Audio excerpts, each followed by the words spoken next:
I just want to wish you, Dylan, a belated happy birthday. Oh, thank you. That's kind of you.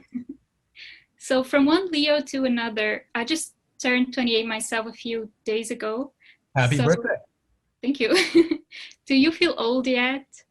Uh, I do.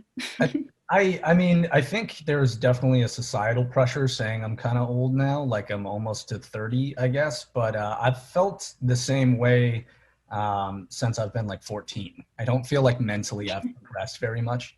So no, I feel all right. So you did grow up in the public eye. How much of a pressure was that for you and your brother? I mean, there's definitely some sort of pressure that exists. And I think, you know, growing up, there's a lot of stuff that you do as a human being that I think you prefer not to experience in the public eye. But I think it's always been all right, and we've managed it okay. It's been more of a blessing than a curse for sure.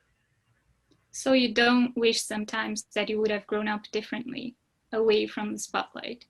No, because it's provided me a lot of good opportunities. I mean, I don't think that I would be in the after movie if I didn't, you know what I mean? I think that it's been much more a blessing than a curse, and it's provided me a lot of opportunities, provided me the opportunity to go to higher education. So no, I'm just thankful for the most part.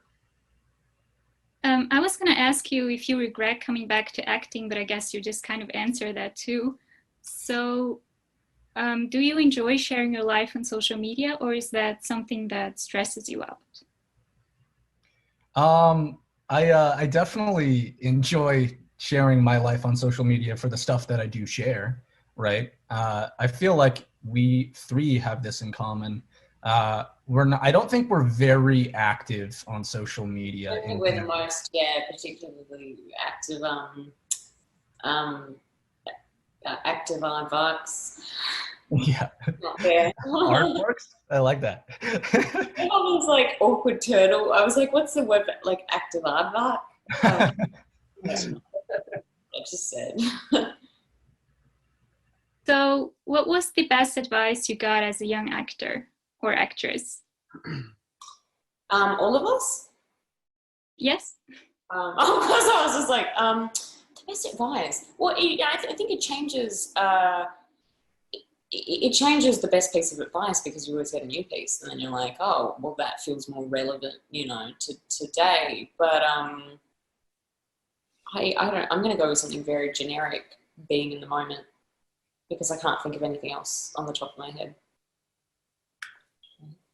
Yeah, no, I can't think of anything that's like. I mean, I've obviously received like loads of great advice, but I think similarly to Joe, you take something, it's under your belt, and then you kind of almost like kind of have that, and every next piece of advice you get is the best piece at that moment until you harness it. And but yeah, being in the moment is definitely. It sounds like such an obvious one, but obviously just like it goes with being in the moment, but like reacting and not expecting every scenario to go how it goes in the script. Like if you walk into a door and walk into it and you're going to see something that you're going to get angry about, you have to go in there almost expecting, oh, I'm going to take my shoes off, and then that was a good one for me. But I think there's so much. If there was a piece of advice that encompassed all of it, I would be a lot better of an actor.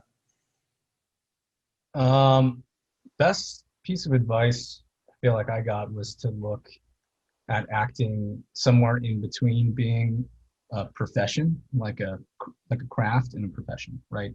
That you're somewhere in between being an artist and someone who's just doing their job, and that is kind of fueled a lot of performances and fueled a lot of choices, I think, since then, because it doesn't, turn your head into a hot air balloon. You don't get self-obsessed at the same time. You make the right choices. So Dylan, your brother and you are both very close. How much did that help you guys while growing up in that industry to have each other? I like this interview. See, it's just all me questions. I'm joking. It was good. I mean, I think it was necessary, and we definitely experienced a lot of the same scenarios at the same time, which gave us some objective opinions on the matter, which really grounded it in truth, right? When you have someone there to experience the same exact things with you all the time, no matter how weird or fun, I think it allows you a clearer head about it. And so I think in a way, it kind of saved my brother and I on many occasions. Sorry, the questions were mostly for Dylan. Don't worry, I have other questions. So the last one for Dylan is, again, you've grown up in the spotlight. Hell yeah. And there are fan fictions actually written about you. How does it make you feel to be part of that? Fan fictions written about me. Wow. Well, I'll read them tonight before I go to bed. It's flattering. I think fan fiction is really cool, and part of the reason that I think I bonded with Anna so much, the author of the After series, is because I think it's a really cool thing to take a story into the hands of the people who really love it. I feel like once you're an author, or once you are a writer and you release something out into the world and your audience responds and then takes it for their own, I think it's probably the best experience I imagine a writer could have. So yeah. So Hero, you actually grew up kind of in the spotlight too. I mean, you were part of Harry Potter after all. And some people actually define Hardin as a villain too. I mean, he's for sure a bad boy, but would you describe him as a villain? No, definitely not a villain. I'd say like there's definitely like dark aspects that villains have as well. Not just in the fact he wears dark clothes all the time, but he isn't the jolliest of fellows. So I get why people say that, but I definitely would disagree with anyone who says he's a bad person, wholeheartedly bad person. And Josephine, question for you. The movie has been compared a lot to 50 Shades of Grey, and there was an interview with Dakota Johnson where she said she hoped the franchise would empower women to be more confident in the workplace and in relationships. Do you feel the same way about After? Do you hope it's empowering young women? I think that's great that she said that. Well, yeah, and not even just going off what I think, but going off reality. I've been told so many stories by Anna, the author, about girls messaging her and telling her those stories about how the books help them talk about something with their family, or get out of a situation, or just, you know, grow as a human being. And I think, yeah, the reality is these stories, it's helped so many young women gain a sense of like confidence and decrease shame around like the topic of sexuality. I agree. So forgiveness is a big theme in the sequel, and regardless of what happens or what doesn't happen in the movie, do you guys think Tessa should forgive Hardin? Do you believe that love conquers all? I think if she doesn't, we might run out of stuff to shoot. Yeah. But, yeah, I hope so. I guess we'll just have to wait and see.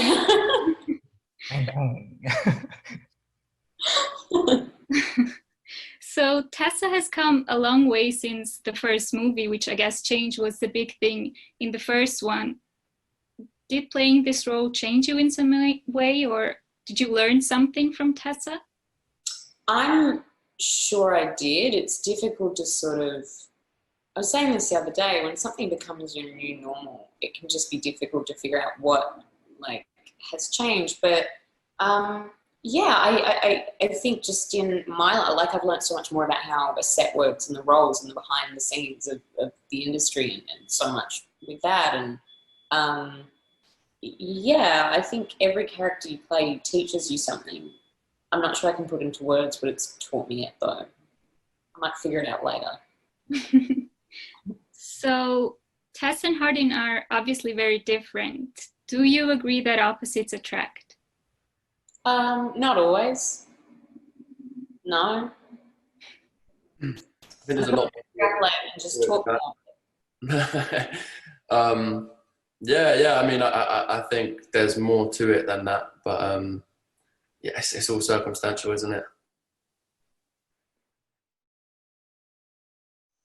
In the first movie, there were a lot less erotic scenes than in the original fan fiction, and that is not the case for the second movie. So what else can fans expect from the sequel? I'm sure there's some scenes that were in the second book that we've cut.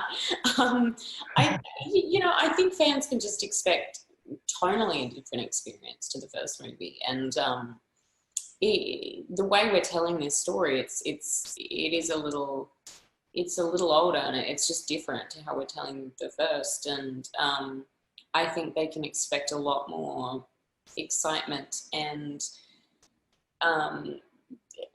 pace and intensity with this one.